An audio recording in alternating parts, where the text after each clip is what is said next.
Hello guys, in this video I'm going to show you how to find the creator tools and controls on the Instagram application.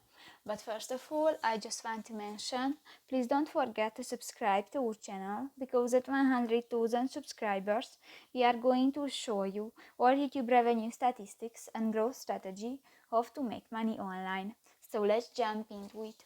First of all, open the application on your device. Click to the profile icon at the lower right corner of the screen and tap to the three lines at the upper right corner of the page. Click to the settings and privacy button, and in the for professional section you can find the creator tools and controls option, and here you can check your monetization status.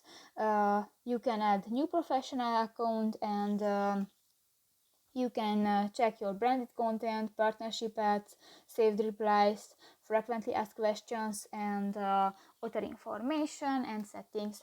So that's pretty much it for this video, guys. See you in the next one. Bye bye.